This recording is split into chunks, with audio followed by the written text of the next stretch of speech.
higher education has been progressing from government to government, from President Rawlings. Transformative University of Development Studies was established in northern Ghana. So, Speaker, all through the years where we've had multiple universities established. Mr. Speaker, I am particularly excited and encouraged by the target areas this university seeks to focus on, which is engineering and agricultural sciences. Mr. Speaker, STEM has become the established bedrock on which nations are seeking to develop.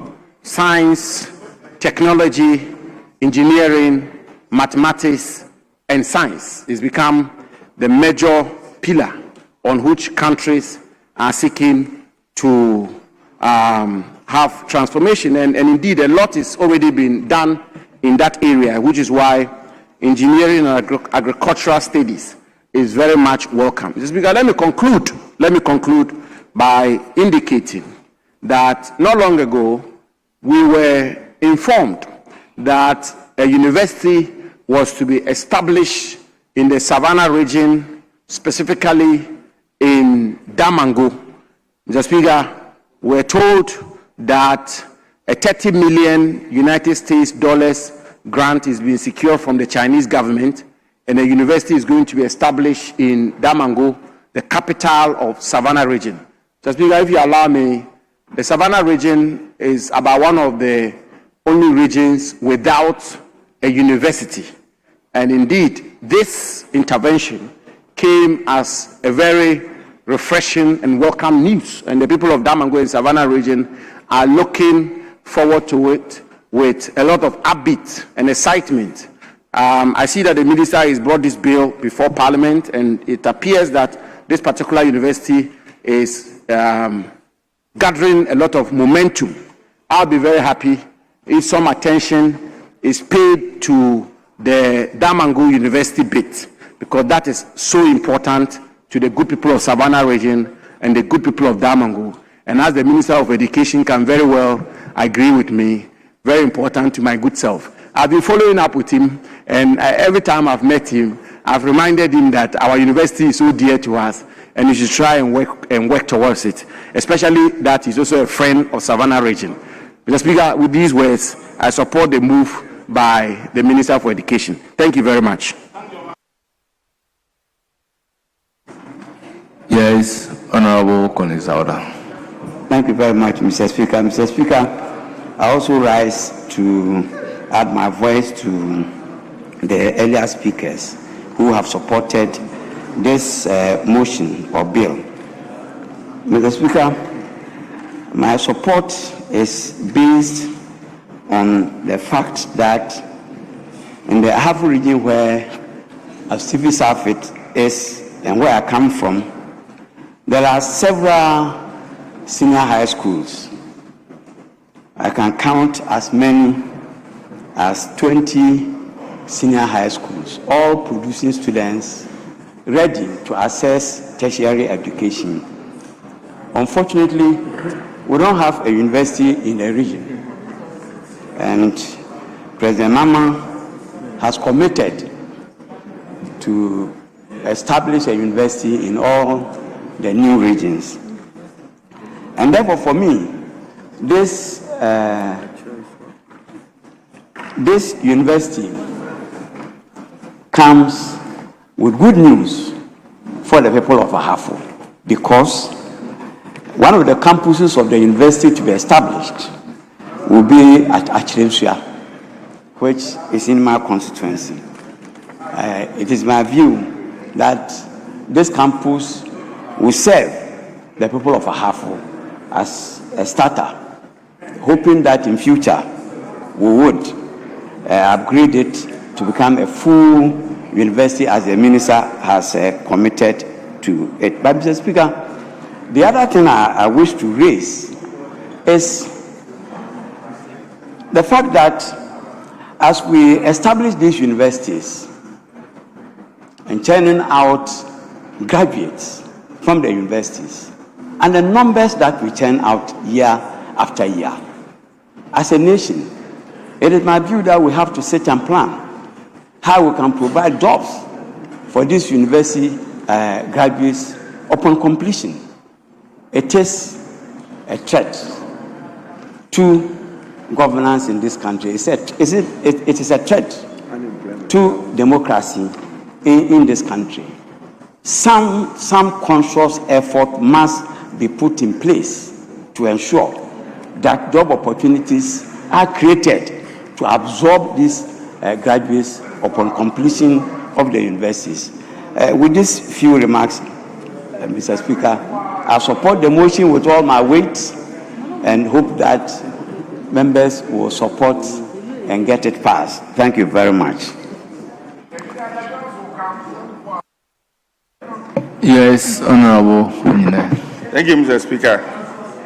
I also like to add my voice in supporting this report. And I'm also very excited that in 2022, when the shortcutting for the construction of this university, I was personally there. And I am very happy. Mr. Speaker, it will interest you to note that I was a social studies teacher. And one key thing, one of the subjects that we teach our students was mistakes that Ghana did after independence. And one thing kept appearing, mistakes that Ghana did after independence. One of it was having our educational setup more theoretical than practical. And as we move forward, we tend to increase the humanities subject in our technical institutions. One of such was Kwame Nkrumah University of Science and Technology, which was supposed to be a purely science school, but because of sometimes the need for these universities to raise resources, I would only urge that looking at the focus of this university, as we begin, we will maintain this focus in terms of making sure that truly it is purely going to be in the sciences, engineering, and agric base. Mr. Speaker, I also want to urge the minister to also look at, as we talk about job creation, we have a lot of state farms dotted across the district. I can cite Kwamosu State Farm, which is in Ekwapim North, and Okrakojo State Farms. When we were young people, they used to have oil palm plantations and other plantations.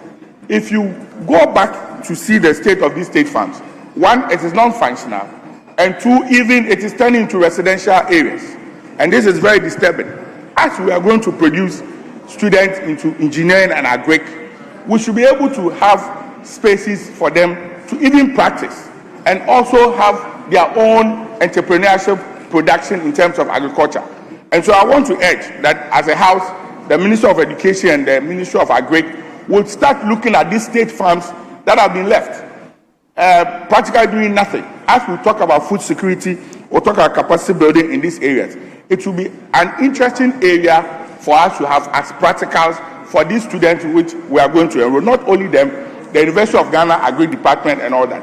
I live that Ashie area, and you saw those days, they produce local yogurt, they produce milk. We are talking about job creation and 24-hour economy. So, leader, what I want to say is that I am very excited that 4 years down the lane, we have seen the continuation of this university, and finally we are going to see recruitment into this university. This is one of the projects that has been timely, because at the time it was mentioned that the first batch of students will be in October 2026, and that was from 4 years back.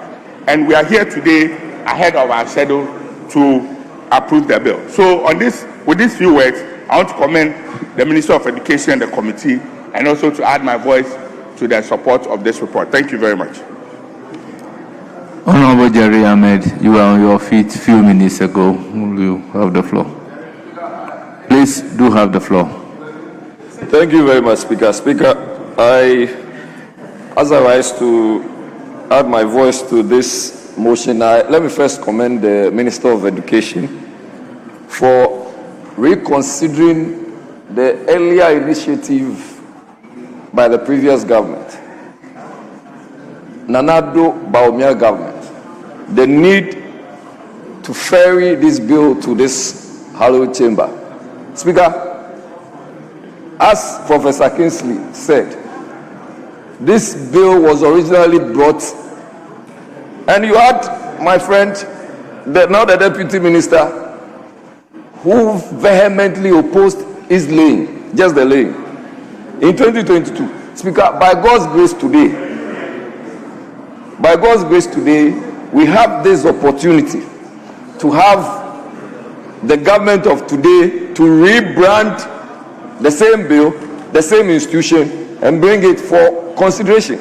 Speaker, whilst at that, Honourable members, ordinarily I won't take the majority chief whip, but certain things have been said. I was also a member of the education committee at that material moment, so I'll give him the floor. Yes. Speaker. Yes. Not just that he's my colleague leader. He's my brother. I am the son's godfather, and he knows that on grounds of order 122. Yeah, I know. That's why I'm going about it that way. That he was not here in 2022. He was not here, and the deputy minister was then deputy ranking. So he should withdraw that part. He has a way that he can make that point without saying it the way he did. So withdraw that portion and let's make progress. Speaker, today, whilst we are before you in this chamber, there is something very critical that we have to look at from the same bill. Speaker, from the report. That says, Speaker, with your permission, if I may read the second paragraph of the background, which says that university education has since independence remained largely accessible to a very small segment of the Ghanaian society. The introduction of the free senior high school, Speaker, emphasis, the introduction of the free senior high school education will soon impact on university education. Simply start. Speaker, what we are trying to do is to understand that the free senior high school has come to stay, and it's been very beneficial to each and every one who's found reason to continue education into the university level. Speaker, you know the good part about this university? Speaker, it's a university that is going to deal with engineering and agricultural sciences. Speaker, my interest is the agricultural sciences. Speaker, recently I had the opportunity of being in Barcelona, and I learned a lot with reference to IT or AI, the use of AI. Speaker, my view is that if we are going to agricultural sciences, are we considering integrating AI or mechanization or modern ways of farming? If that is the case, which I believe that is one of the reasons why we are discussing this bill, then we ought to move from advising people to sink boreholes in cocoa farms. Speaker, there is also the consideration for us to think thoroughly about even our own projects. We should get farmers well educated so that the Kuko Nkiti project will come to stay, and it wouldn't be just a campaign promise and would be some noise out there.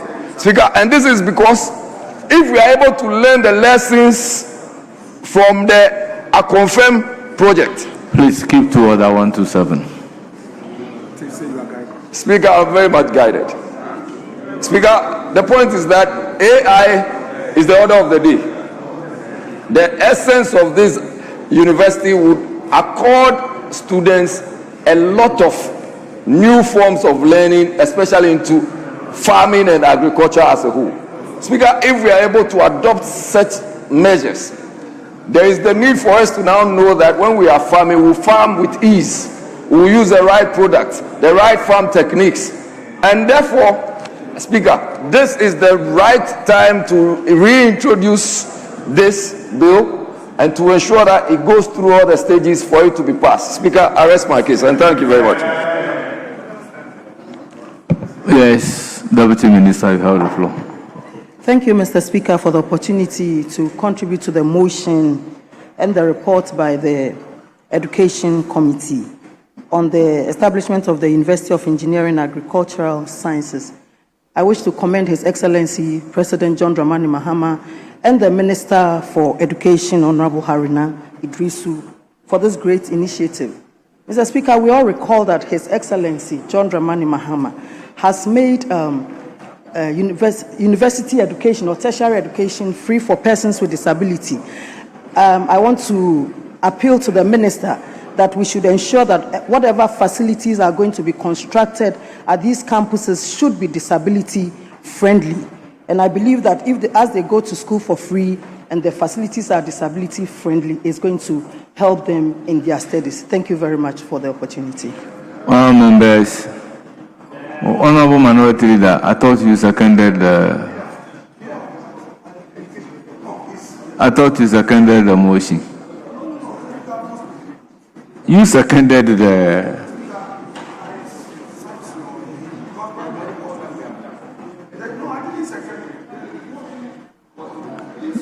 No, it was a procedure that is. Okay, I'll give you the floor. You want to yield to your ranking? Yes, but practically, let's see what happened in the House. You will be the fifth person to speak from your side. So if you add it up, 10 members of parliament debating a motion. That's why I'm asking whether you want to yield to him. Speaker, you want to speak? Speaker,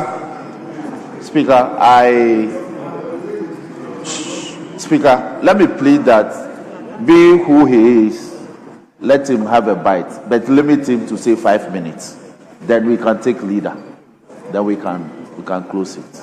Because of the role he played in his past life. Thank you, Mr. Speaker. Yes, you have the floor. Yeah, Mr. Speaker, thank you for the opportunity. Mr. Speaker, I remember hearing you say that you were part of the committee. And I also happened to be at that time the Minister for Education. Sure. And I'm grateful to Nana Addo Kufuor for giving me that opportunity to lead a charge in the establishment of the university. I remember the day we went to cut the salt and began looking at how this university can come alive. And I'm also grateful to the Minister for Education for not changing the name of the university. The name that was given to it in the bill that was coming before this House is the name that has been maintained, and I'm grateful to you, Minister. And I also want to say this, that this is all about continuity. And continuing this and going there to make sure that we can open this school is something I want to commend my colleague for. But today is a very good moment for all of us, for our nation, that we are going to have a university that will lead the charge in STEM education and continue to do more for this country. I'm very grateful to the chair of the committee and to all those members of the committee that helped this effort. Thank you, Mr. Speaker. Yes, Minority Leader. Speaker, let me thank you for the opportunity to add my voice to this important legislation. Mr. Speaker, as my colleagues have said, my duty basically is to sum up the views of the minority on this important bill. Mr. Speaker, the minority stands in support of the principles of establishing the University of Engineering and Agricultural Sciences. Our country's development future depends on engineering capacity, agricultural innovation, and technical expertise. And we are proud to have championed access to higher education across this republic. But, Mr. Speaker, support for a principle is not a blank check for a flawed bill. It is precisely because we want this university to succeed that we stand here today to demand it to be properly constituted, properly funded, and properly accountable. Mr. Speaker, why do we raise concerns in spite of our support for the bill? One, Mr. Speaker, not too long ago, we were informed that His Excellency the President had assured the people in Volta region, particularly those in the enclave where Ohawu Training Agric College is situated, that it was going to be a full university. It was going to be upgraded to a full university with the necessary legislation. Mr. Speaker, we also had a statement from Honorable Edem Agbana, which statement a referral was made to the Education Committee to consider and report for further referral to the Ministry of Education. Mr. Speaker, having gone through the report and the bill itself, I don't see anywhere that Ohawu Agric College is mentioned. However, in the minister's submission, he indicated that Ohawu Agric College is going to be one of the campuses. But Mr. Speaker, the bill, the report does not capture that. More so, the report is saying that there would be only 3 campuses as indicated in the original bill, and any other campus would have to be approved by GTEC. Mr. Speaker, there are 2 issues here. One, the safe landing that the Minister of Education is providing is not captured. 2, Mr. Speaker, the issue is not about making Ohawu a campus. The issue is about the assurances given to the chiefs and the people there that that part of the Volta region where Ohawu Agric College is, we need to create a space for economic growth. And Mr. Speaker, in creating that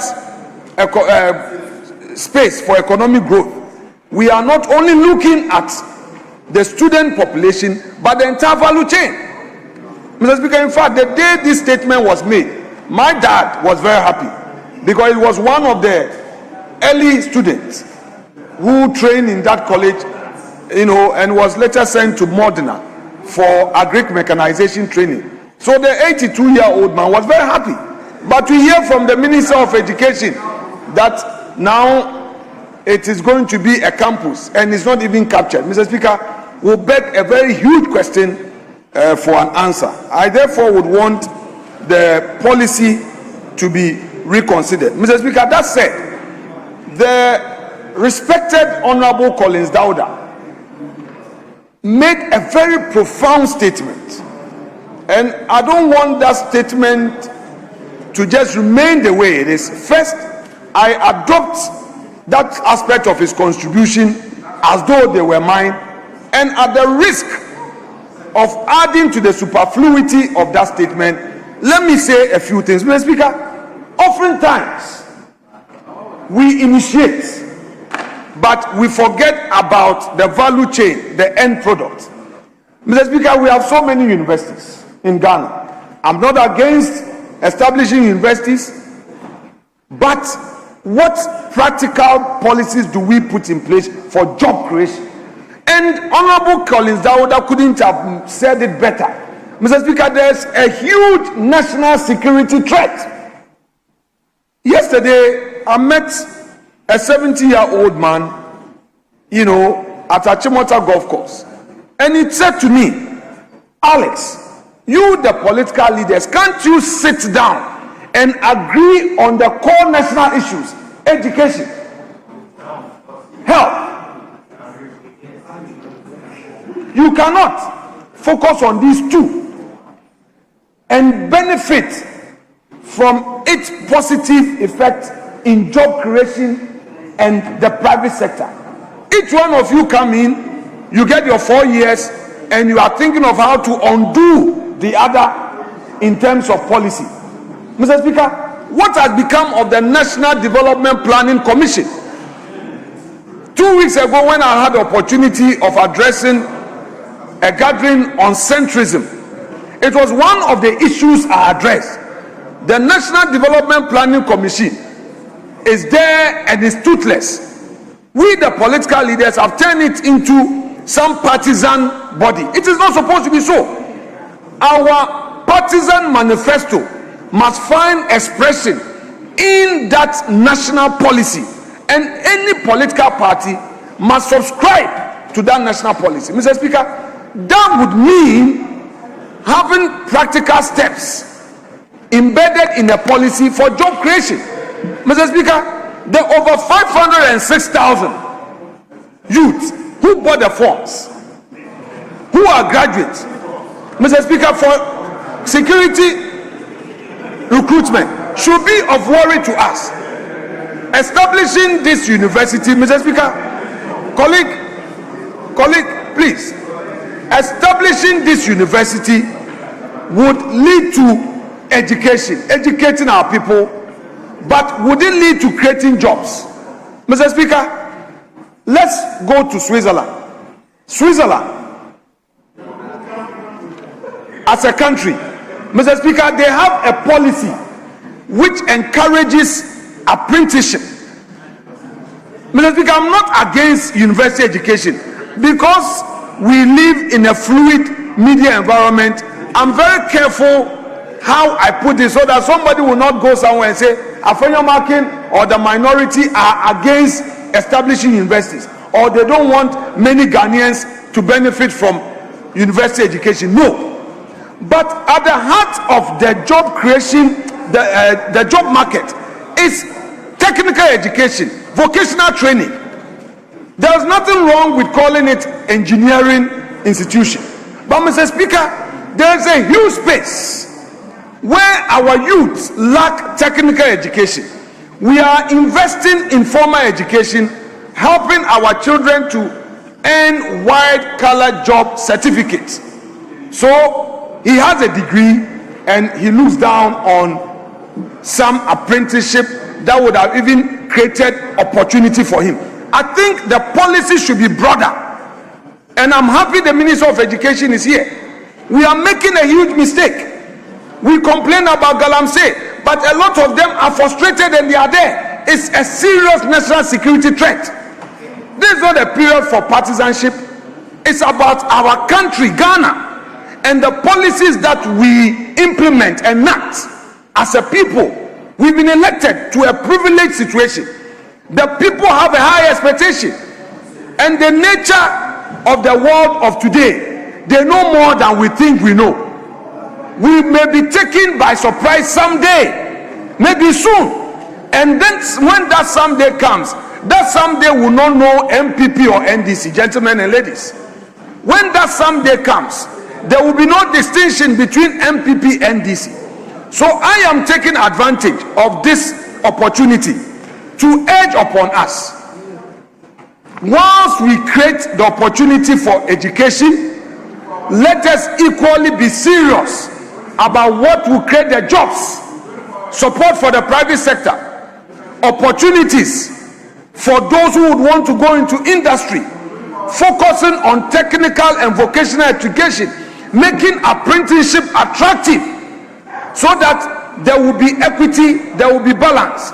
Somebody who has the knowledge will not necessarily say, I am going to university for a degree to become somebody in society, but somebody who goes to learn welding and learns it well and goes through a period of training will be proud of being a welder because his bread will be buttered as a welder, rather than churning out a lot of graduates, degree holders, and they are in the system and they will not want to go into any apprenticeship because he has a degree. Meanwhile, the opportunity is in technical training. Mr. Speaker, I would conclude by saying that in Ghana today, a lot of the youth who are well skilled in vocational training from Nigeria, from Togo, from Burkina, are the ones at all construction sites. So government will say, I've created, say, 500,000 jobs. But those jobs, are they jobs that Ghanaians are doing? No. Each one of us here, let's go to all the construction sites. You want a mason, Togolese. You want a carpenter, Nigerian. You want a steel bender, Togolese, those who do POP, child laying. Mr. Speaker, there's a huge job opportunity there. But because our people have not been trained in that area of skill, all of them are chasing masters, BSc, BA. That space has gone to others who are foreigners, and our people are now complaining. One day that they will say choboy on us, we may not have anywhere to hide. So, Mr. Speaker, I conclude by urging upon the respected Minister of Education, who was once upon a time a leader of this house, to take this contribution from Honorable Collins Dauda and my good self on board and enact a policy out of these views aimed at addressing technical education. Mr. Speaker, the Minister of Education, Honorable Yao Educhum, as he then was, had taken steps in STEM education, and he took steps to equip over 48 vocational training institutions in Ghana. He started that project. Honorable Minister of Education, your steps are commendable, but I urge upon you to continue that part of technical and vocational education. Make apprenticeship attractive. Help a lot more of our children, instead of chasing for white-colored certificate. They should also chase for their trade. In Sanrejuma, they say it in front, in Sanrejuma, they should choose trade, so that, Mr. Speaker, when government is creating jobs in construction, our people will be there. You come to Winneba, almost all construction sites are being taken over by foreigners. They have trained. Togolese have invested in vocational and technical education. In Nigeria, a lot of investment in vocational and technical education, but we have invested heavily in white-colored certificates. Even our nurses, our teachers is a problem. But a lot more may not want to be teachers or nurses. You cannot recruit all of them. But in the vocational and technical training sector, there's a huge opportunity, unlimited, that should engage our attention as we enact policies. Mr. Speaker, that said, I would want to thank you for this treasure space and pray that the minister will take these concerns on board at the consideration stage, which I pray it is not going to be rushed today. We, the minority, have some few concerns that would want to put forth to enrich this bill. But, Mr. Speaker, this bill must not be rushed. We need time, we need to winnow so that the proper thing is done. We don't need to rush and say we are going for consideration today. We must not do that. We must winnow, look at it. The ranking member was not in the know. He just came, and then, Mr. Speaker, although he attended the committee meeting this side of the house, we also have a technical backup for our committee. We need to meet our technical team, our technical advisors as a caucus, so that the necessary input could be made to enrich this bill. If we want to rush it, Mr. Speaker, the country will be denying that opportunity. Thank you so much indeed, Mr. Speaker. Yes. Speaker, let me conclude comments from members by thanking His Excellency the President for pursuing this matter and bringing this dream to fruition. And also, of course, the sector minister, through whose tireless efforts today we are here. Mr. Speaker, this journey was begun sometime in 2016, in October, November. And let the record reflect that it's taken us so long. But we are here, and we also hope that this will serve as a growth pool. Mr. Speaker, a growth pool simply means it has a capacity of attracting other businesses and industries to the area when the university is set up. Speaker, my understanding is that in respect of clause Clause 3 of the bill, 2 campuses will be established in Kenyasi in the Ashanti region and at Trinsua in the Hafu region. Speaker, but the background information is that in the course of the stakeholder engagement, a delegation of chiefs were invited to participate from the Esutifi North traditional area. And so the decision of the ministry is that a campus of the University of Energy and Natural Resources, UNE in Sunyani, will be established in Kenyasi in the Esutifi North District. So in the Hafu region. So this university will have a campus in Achirinsua, and the Kenyasi is not the Hafu one, but it's Kenyasi in the Ashanti region. But the Kenyasi for Esutifi will be amended to reflect that it's a campus from UNE. So all these traditional areas will be catered for in terms of establishment of campuses. Speaker, with this, we thank the committee for a good work done, and we hope that the consideration will be expeditiously done so the bill will be passed. I thank you for the opportunity. Members, at the conclusion of the debate, the question is as many as are in favor of the motion say aye. Those against say no. Honourable members, the ayes have it. The motion is adopted. An act to establish the University of Engineering and Agricultural Sciences and to provide for related matters. Honourable members, the University of Engineering and Agricultural Science Bill 2025 is duly read for the second time.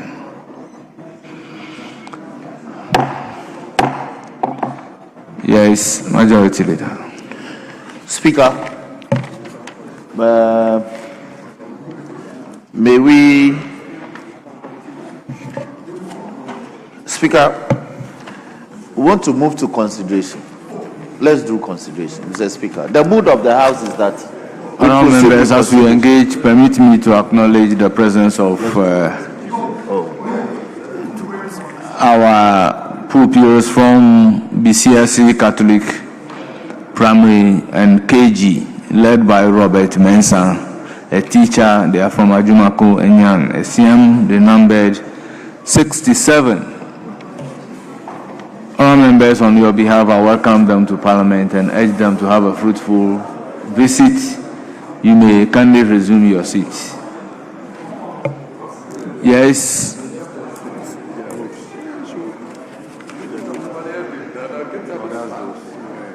Yes.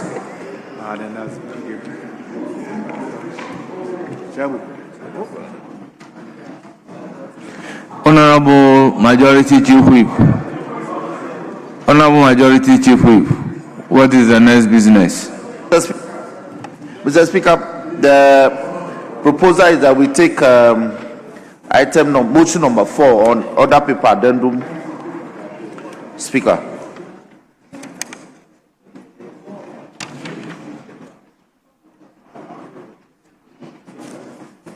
Yes. Speaker, I'm quite sure that in my submissions, I was very unequivocal. I had expressed the views of this side of the House on this every now and then. The pensions for ration of bills by the majority. Mr. Speaker, in principle, this is a good legislation. You want to set up a university, we support you. But we are saying that allow Parliament to enrich the bill so that when the law is passed, it will stand the test of time. Mr. Speaker, the Majority Chief Whip cannot bulldoze his way through. The Minister of Education is a very respected member of this House. A lot of us took notes whenever he was speaking. We were taking notes those days, and we know his love for parliamentary procedure, Mr. Speaker, and above all scrutiny. He is a master of scrutiny. How can you bring his bill and you say we should rush it today? Mr. Speaker, do not fall into that temptation. Do not fall into that temptation. It is a whole valley made up of a shadow of confusion that they want to push you into that valley. Mr. Speaker, do not fall. Let us not proceed with this application for leave to move into consideration. In any event, look at your back. Look behind you. How many people? You're 189. How many people do you have to proceed on such an important law? You are not even up to 50. You must first have the ability to motivate your back before you embark on such a path. Minority Leader, my suggestion is that we should take... Mr. Speaker, I'm concluding. But we can be very magnanimous with you on this matter. You can start, because I just ferried the amendment of the caucus to the table office because we are just seeing it. So we can manage the situation. Mr. Speaker, we are not litigants, we are not obstructionists, we are constructive. We are. You won't have your way. Majority Chief Whip, you will not have your way. This mighty minority, you have your way. Because you don't even have your numbers. You don't. You have nothing. You have your way. Even recruitment, common recruitment, you can't take care of your members. You can't take care of your members. You only call them into meeting when we strike. So we will strike so that you take care of them. That's what I'm doing. You can't take your back for granted. Mr. Speaker, so we will take one or two clauses. Ministers agree, we will take one or two clauses. When we were few, you thought you have your way. You won't. We'll just take one or two. Motion numbered for... Yes, Mr. Speaker. Yes, Mr. Speaker. But they themselves should second. We will Minister not second. Carry your own cross. Education. Mr. Speaker, I beg to move that notwithstanding the provisions of Order 1691 of the Standing Orders, which requires that when a bill has been read a second time, the bill shall pass through a consideration stage, which shall not be taken until at least 2 sitting days have lapsed. The consideration stage of the University of Engineering and Agricultural Sciences Bill 2025 may be moved today. I so move, Mr. Speaker. Motion move. Any seconder? Mr. Speaker, I second the motion. Motion moved and seconded. It is for the consideration of the House. This is a procedural motion. As many as are in favor say aye. Aye. Those against say no. The ayes have it. The motion is accordingly adopted. Now, the University of Engineering and Agriculture Science Bill 2025 is at consideration stage.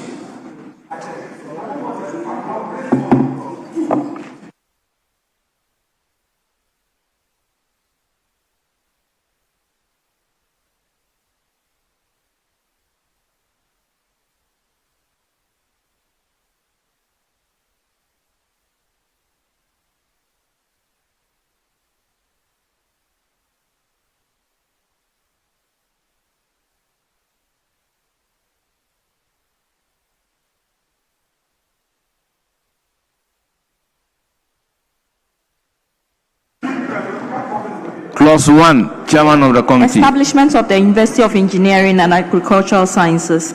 Chairman of the Committee. Mr. Speaker, there is no proposed amendment. It is for the consideration of the House. Honourable members, any proposed amendment? In the absence of any proposed amendment, I'll put a question to Clause 1. As many as are in favor say aye. Aye. Those against say no. The ayes have it. Clause 1 is ordered to stand part of the bill. Clause 2. Aims of the University. Chairman of the Committee, amendment II at page 2 Mr. of order paper addendum. Amendment proposed. Yeah. Sub-clause 1, paragraph C, line 3. After research, insert, and innovation. I so move. Members, the proposed amendment is for your consideration. In the absence of any further amendment, I'll put a question. As many as are in favor of the amendment proposed by the chairman of the committee say aye. Aye. Those against say no. The ayes have it. The proposed amendment by the chairman of the committee is ordered to stand part of the bill. Chairman of the committee, aye. Thank you, Mr. Speaker. Amendment proposed. Sub clause 2, paragraph B, line 2, after teaching, insert learning. Honourable members, the proposed amendment is for the consideration of the House. Any further amendment? I'll put the question as many as I yes. Mr. Speaker, if I got the chairman of the committee right, he said the proposal is to 2B. And he said after teaching, we should insert learning. Yes, so if you put learning there, it is not correct, so unless you do end learning. So the proposal should be teaching and learning. So the session should be end learning. Yes, honourable member, you are right. I'll put a question as many as are in favor say aye. Those against say no. The ayes have it. The proposed amendment is ordered to stand part of the bill. After teaching, insert, and learning. I'll put a question on entire clause 2. As many as are in favor of clause 2 as amended standing part of the bill say aye. Those against say no. Honourable members, clause 2 is ordered to stand part of the bill. Clause 3. Campuses of the university. Chairman of the committee.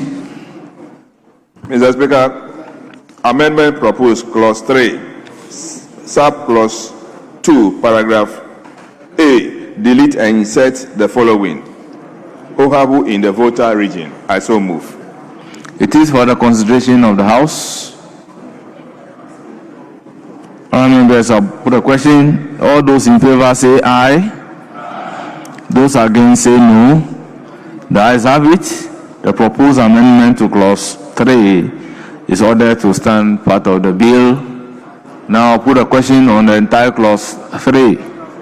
As many as are in favor of clause 3 as amended standing part of the bill say aye. Those against say no. The ayes have it. Clause 3 is ordered to stand part of the bill. Clause 4. Award of degrees, diplomas and certificates. Chairman of the committee. Mr. Speaker, there is no proposed amendment. It is for the consideration of the House. Honourable members, any proposed amendment to clause 4? In the absence of any proposed amendment, I'll put a question. As many as are in favor say aye. Those against say no. The ayes have it. Clause 4 is ordered to stand part of the bill. Clause 5. University Council. Chairman Ivy. Mr. Speaker, proposed amendment. Clause 5, sub clause 1, paragraph D, sub paragraph V, delete and insert the following new paragraphs as advertised. I so move. Honourable members, the proposed amendment is for your consideration. Yes. Deputy Minister for Education, I thought you are on your feet to propose an amendment. I'll put a question. As many as are in favor of the amendment proposed by the chairman of the committee say aye. Those against say no. Honourable members, the ayes have it. The proposed amendment by the chairman of the committee is ordered to stand part of the bill. All other members of parliament, please kindly resume your seats so that when somebody is up to contribute, we know. Yes. Mr. Speaker, I want to propose an amendment to clause 5. Yes. Mr. Speaker, clause 5, 1C. 3 other persons nominated by the president, at least one of whom is a woman. Mr. Speaker, in favor of affirmative action, I propose that the 3 nominees, at least 2 of them should be a woman. I so propose. Move, Mr. Speaker. Well, honourable members, it's for your consideration. But for me, there is existing rendition can make all the 3 a woman. But the minimum limit is this thing. Even all the board members can even be women. So that's why the word is at least. It doesn't mean that 2 or 3 cannot be a woman. That is the meaning that I'm gathering. So all the 3 can even be women. So you just set in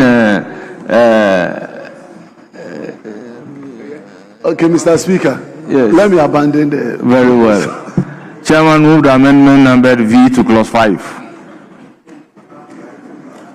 Mr. Speaker, amendment proposed. Clause 5, subclause 1, paragraph D, subparagraph VII, delete and insert the following new subparagraphs as advertised. I so move. Members, it is for your consideration. I'll put a question in the absence of any further amendment. Those in favor say aye. Those against say no. The ayes have it. The proposed amendment is ordered to stand part of the bill. Chairman VI. Mr. Speaker, amendment proposed. Subclause 1, paragraph D, subparagraph IX, line 1, after university insert, who is not a member of staff of the university. I so move. It is for the consideration of the House. Honourable members, I'll put a question. As many as are in favor say aye. Those against say no. Honourable members, the proposed amendment by the chairman of the committee in VI is ordered to stand part of the bill. Yes, Chairman VII. Amendment proposed. Subclause 5, clause 5, subclause 1, paragraph D, insert the following new subparagraph as advertised. I so move. Honourable members, it is for your consideration. I'll put a question. As many as are in favor of the proposed amendment by the chairman of the committee say aye. Those against say no. The ayes have it. The proposed amendment is ordered to stand part of the bill. Now I'll put a question on clause 5 as variously amended. Those in favor say aye. Those against say no. The ayes have it. Clause 5 is ordered to stand part of the bill. Clause 6. Functions of the council. Chairman of the committee. Mr. Speaker, amendment proposed. Clause 6, paragraph 1. After decision, delete maker and insert body to read decision-making body. I so move. Honourable members, it is for your consideration. In the absence of any proposed amendment, I'll put a question. As many as are in favor of the proposed amendment by the chairman of the committee say aye. Those against say no. The ayes have it. The proposed amendment to clause 6 by the chairman of the committee is ordered to stand part of the bill. I would put a question on the entire clause 6. Those in favor say aye. Those against say no. The ayes have it. Clause 6 as amended is ordered to stand part of the bill. Clause 7. General powers of the council. Chairman of the committee. Mr. Speaker, there is no proposed amendment. It is for the consideration of the House. Honourable members, any proposed amendment to clause 7? In the absence of any proposed amendment, I'll put a question. As many as are in favor say aye. Those against say no. The ayes have it. The clause 7 is ordered to stand part of the bill. Clause 8. Tenure of office of members of the council. Chairman of the committee. Mr. Speaker, there is no proposed amendment. It is for the consideration of the House. Honourable members, any proposed amendment? In the absence of any proposed amendment, I'll put a question. As many as are in favor of clause 8 standing part of the bill say aye. As many as are in favor of clause 8 standing part of the bill say aye. Those against say no. Honourable members, the ayes have it. Clause 8 is ordered to stand part of the bill. Clause 9. Meetings of the council. Chairman of the committee. Mr. Speaker, clause 9, amendment proposed. Subclause 2, delete 9 and insert 11. I so move. It is for the consideration of the House. Honourable members, any proposed amendment? In the absence of any proposed amendment, I'll put a question. As many as are in favor of clause 9 standing part of the bill say aye. Those against say no. Honourable members, the ayes have it. Clause 9 is ordered to stand part of the bill. Yes. Speaker. Yes. Speaker. My brother opposite me had a discussion that in view of some intervening matters, we should do only 4 clauses. Mr. Speaker, these were his words. And I relied on same and informed my side. Mr. Speaker, he shouldn't resolve. This is the understanding we had. We also have some amendment. Please, Eche, this is what we've agreed. Please, let's be doing just that. Yes, so, honorable members, can we move to the Securities and Intelligence Bill and continue? Speaker, indeed, yes. The consideration. Indeed, yes. We may conclude this one and take the Securities Bill and Intelligence Bill. So we pause this one here. Mr. Speaker. We pause this one here. Yes. Yes. For today. So, for today. This brings us to the end of the consideration stage of the University of Engineering and Agricultural Science Bill 2026 for today.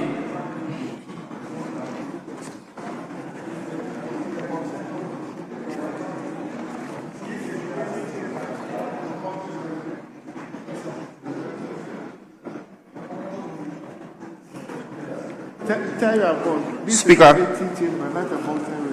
we take item number 23 on the substantive order paper.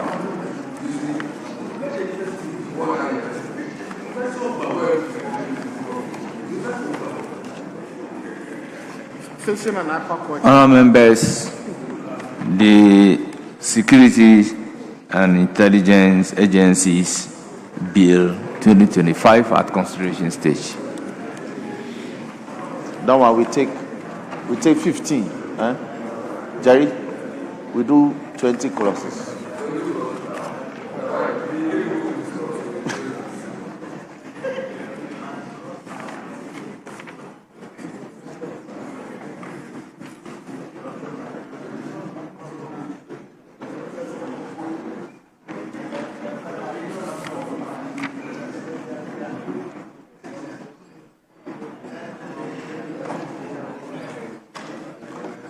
Honourable members, we defer clause 14, 16, and 17 as the Unowing Committee been able to work on them. Speaker, no. So they'll remain deferred. Very so well. We'll make progress with the unconsidered clauses in this matter. Very well. So we are moving on to clause 21. Investigation of complaints. Chairperson of the committee.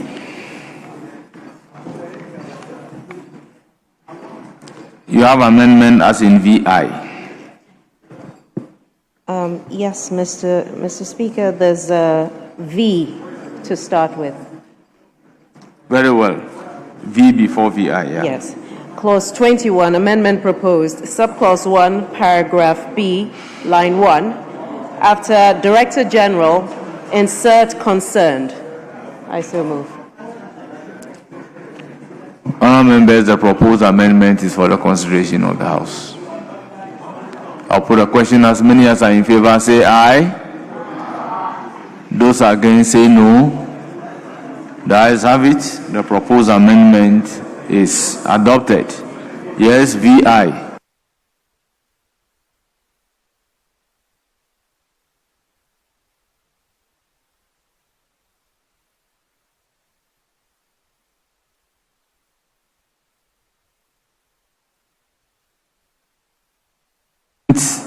Numbered VI, Minority Leader Osahin Alexander Kwamina Afanyo Makin.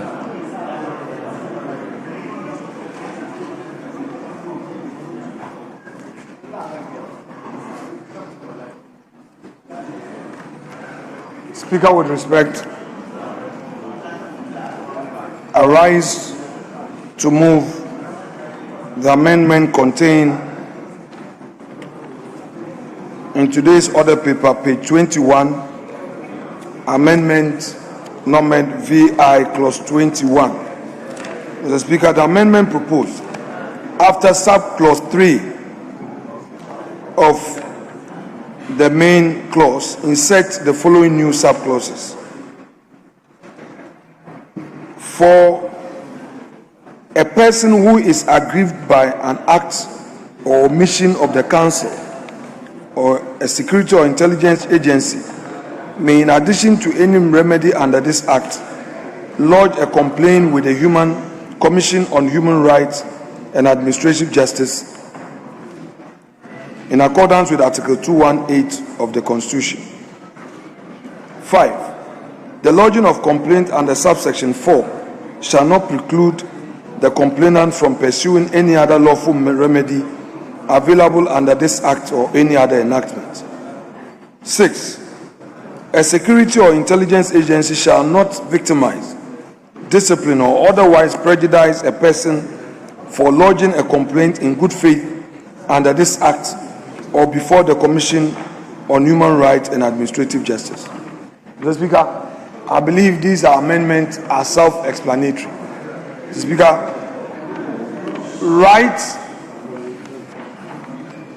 right to seek redress, Mr. Speaker, are far right and very constitutional.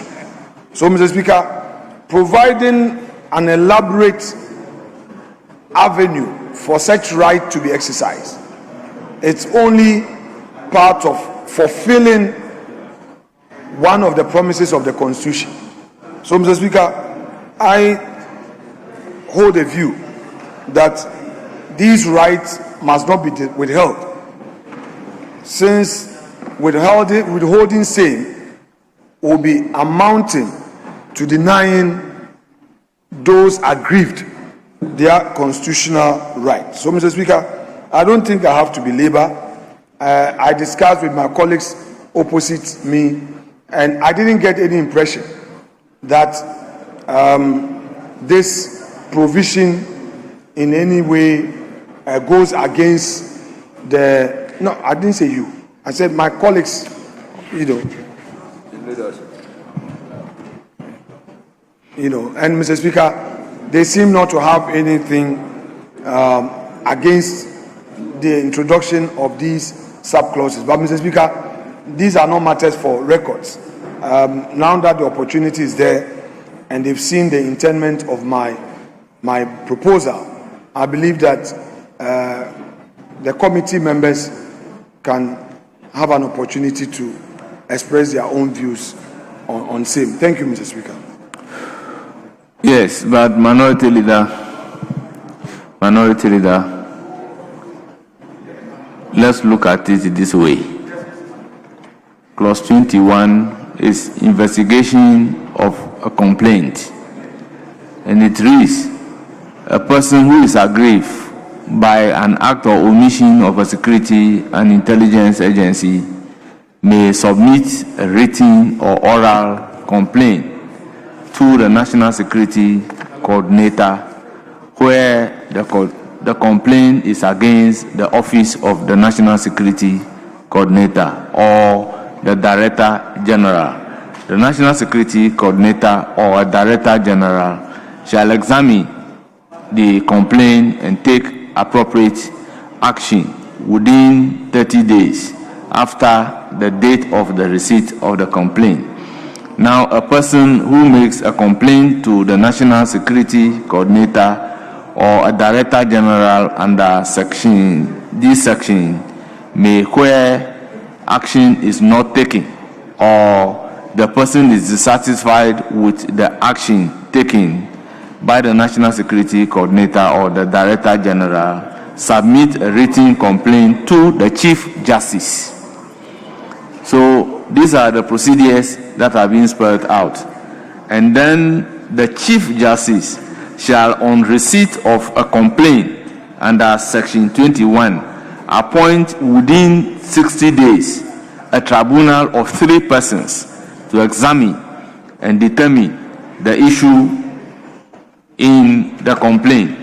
Now, the tribunal shall consist of justices of the High Court or a retired justices of the High Court or a lawyer who qualifies to be appointed as justices of the High Court as chairperson, and 2 other persons. So if you are again saying, Minority Leader, that that particular complaint should go to Shiraj in the order of that particular arrangement, is Shiraj going to serve as an appeal body over the committee that will be constituted, the tribunal that will be constituted by the Chief Justice? Because the remedy available is that you first submit the complaint to them. If you are dissatisfied or they didn't work on it, then the complaint goes straight to Chief Justice. But instead, your amendment is proposing that it should rather go before Commission on Human Rights.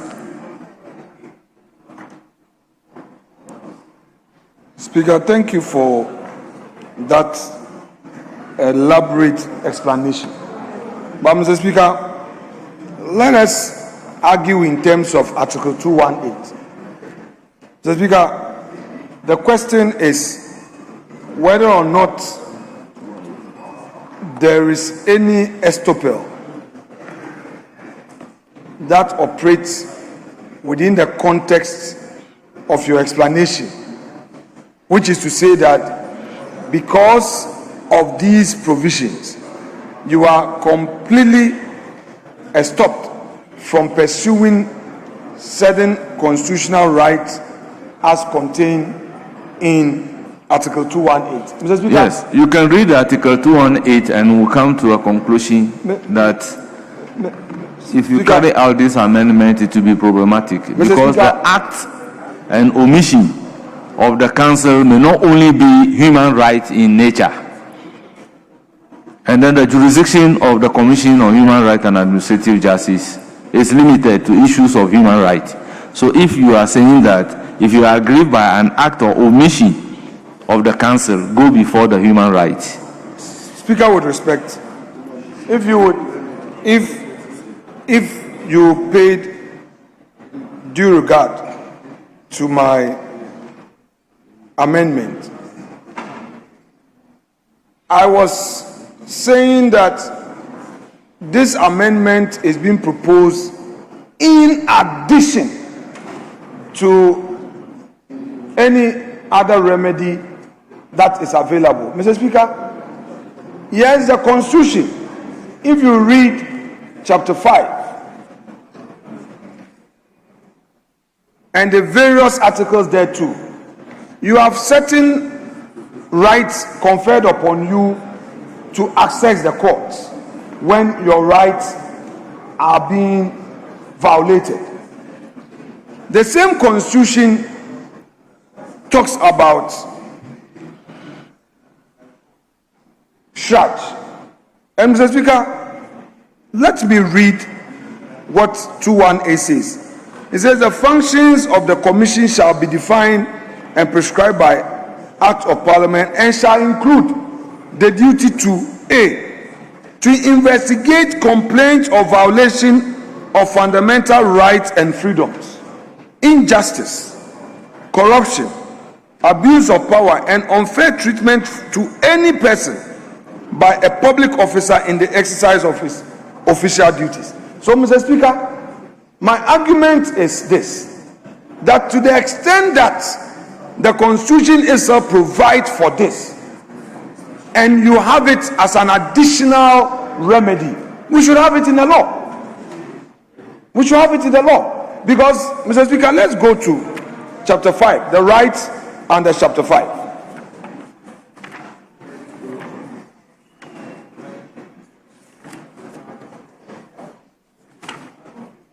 Mr. Speaker, the chapter 5 rights include, Mr. Speaker, protection of right to life, personal liberty, respect for human dignity, protection of from slavery, etc. And the Constitution provides in all of these, Mr. Speaker, particularly 12, I read, fundamental human rights and freedoms enshrined in this chapter shall be respected and upheld by the executive, legislature, and judiciary, and all other organs of government and its agencies, and where applicable to them by all natural and legal persons in Ghana, and shall be enforceable by the court as provided for in this Constitution. Meaning, Mr. Speaker, that when a person feels aggrieved, he can resort to a court action straight away. At the same time, 218 provides another avenue where a person will decide to lodge a complaint in situations where he also feels that his rights are being abused. All I am saying, Mr. Speaker, in my amendment is that we are adding this. I'm just trying to lift the provisions in 218 for same to be available to an officer who may be aggrieved. I'm not saying that because we have those elaborate provisions that allow for grievances to be lodged and all, we should just limit ourselves. Mr. Speaker, we cannot. Let's open it up. Let's open it up. Yes, the problem that I have is that, for instance, if the omission or act of the commission or the intelligence agencies resulted in negligence, will they go before a commission of human rights and administrative justice?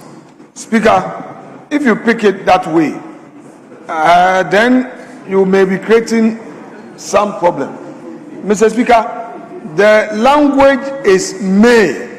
So the aggrieved person will now have to, in consultation with his lawyer, would have to look at the nature of the complaint and which platform he or she would want to exercise. That is why I'm saying, in addition to, Mr. Speaker, when your interrogation becomes like the bench and the bar, so if I'm not properly prepared, I'm caught off guard. Mr. Speaker, you know, it's been long since I went to the Supreme Court. No, I just want us to get it. Very well, Mr. Speaker.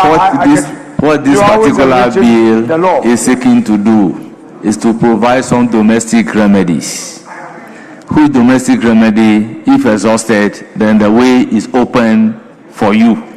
And I believe there are remedies under the law establishing SHRAJ, which is available for everybody.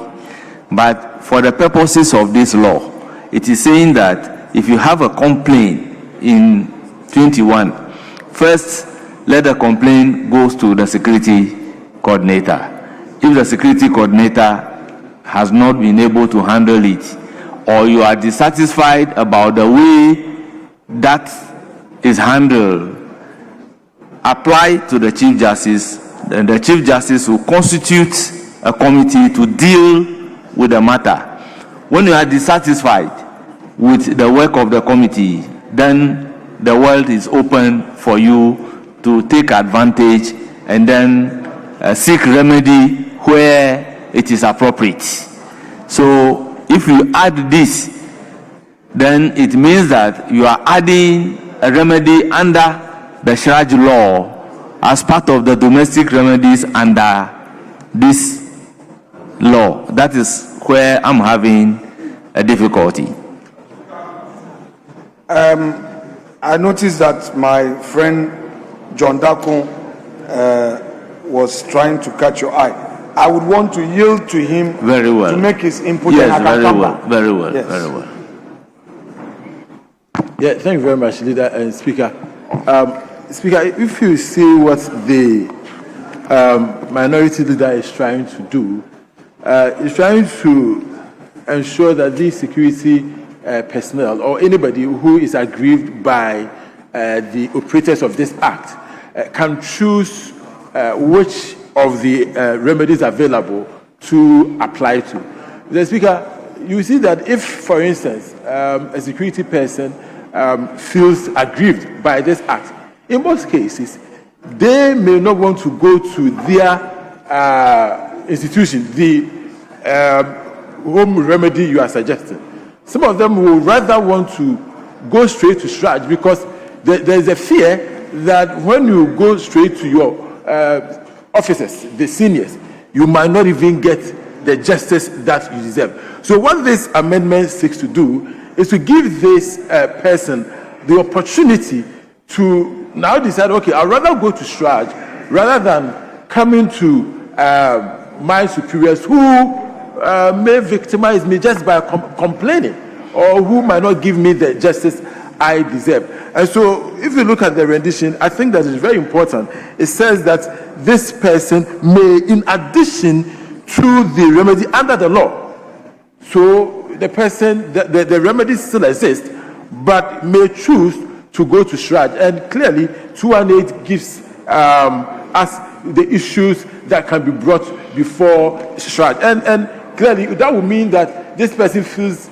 that his or her human rights are being violated, and the person would rather go to Shraj rather than probably lodging a complaint. Yes. Which might not. Normally, what happens is that we have domestic remedies. There are general remedies. The issue regarding to Shraj is a general remedy available for everybody. Is that not the case? Now, the essence of domestic remedy is that you can go to Shraj and they will come and tell you that, oh, this is an issue that they can resolve internally based on the domestic remedy. So give them the opportunity to do the remedy before. The fact that you have these domestic remedies does not mean that you are prevented from going to Shraj. That's why if you look at this, the law didn't talk about you assessing your relief in court. You have unfettered access to court. You have unfettered access to Shraj. But this is just providing some domestic remedies. Then if you adopt this rendition, then we must as well bring the issue relating to court, that you must as well also go to court if you feel like. But those are places open for you to seek your relief. It's like what happened in the case of GPLTU versus Danfour. Is that not the case, if my memory serves me right? Where they came to court to say that, oh, they have a domestic remedy that ABCD must happen. You have not exhausted the domestic remedy, yet you have come to court. And the court says, I will not dismiss the action. I will have the action stayed. Go and exhaust the domestic remedy. If you are not satisfied, then we are here. You can come. The same way, they can go before Shraj. That yes, the person is here to seek a remedy before you as an adjudicating body. But our law says that first, let the coordinator be aware of your complaint. He may address it, but if he is not able to address it, the Chief Justice will constitute a committee to deal with the issue. And if you are dissatisfied, then the way is open for you. But my challenge is making the remedy before Shraj as part of the domestic remedies that should be available.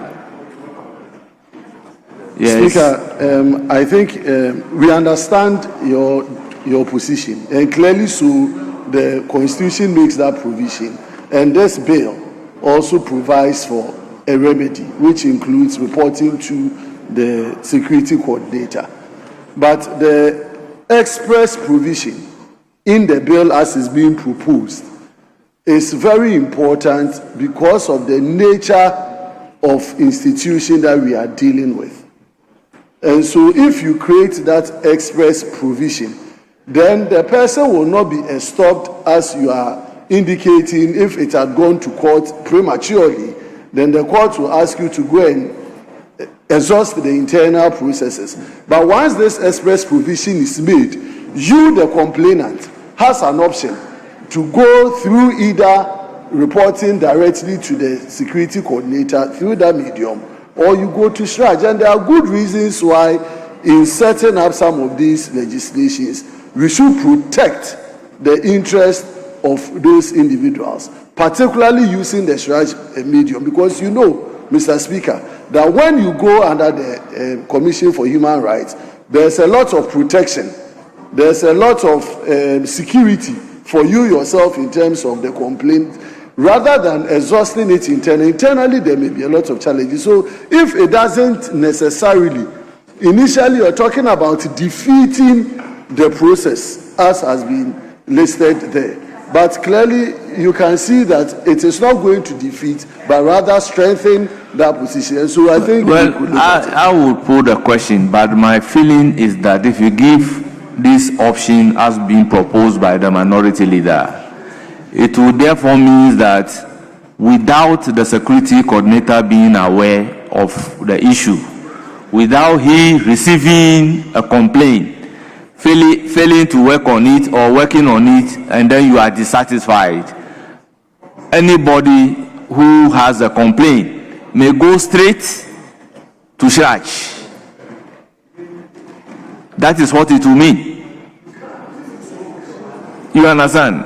So that is the reason for which he, being in charge, should know that this is what is happening in my outfit. Then you can make progress. Yes? Thank you very much, Mr. Speaker. The thinking of the committee and all the people who were involved in this business is not to open up the security, the intelligence agencies widely.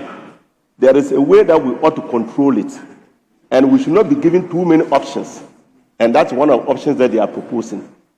The point is that ultimately, whoever is aggrieved is still entitled, after he has become dissatisfied with the outcome of the process. He is still entitled, nobody can stop him.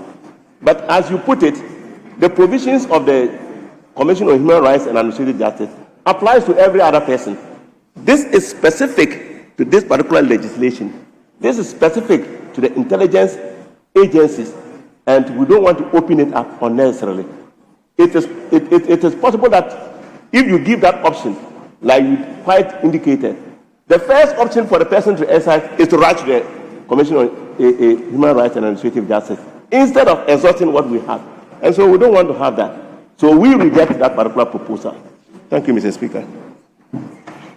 Yes. Yes, the chairperson. Thank you. Right Honorable Speaker, in clause 42, which makes reference to the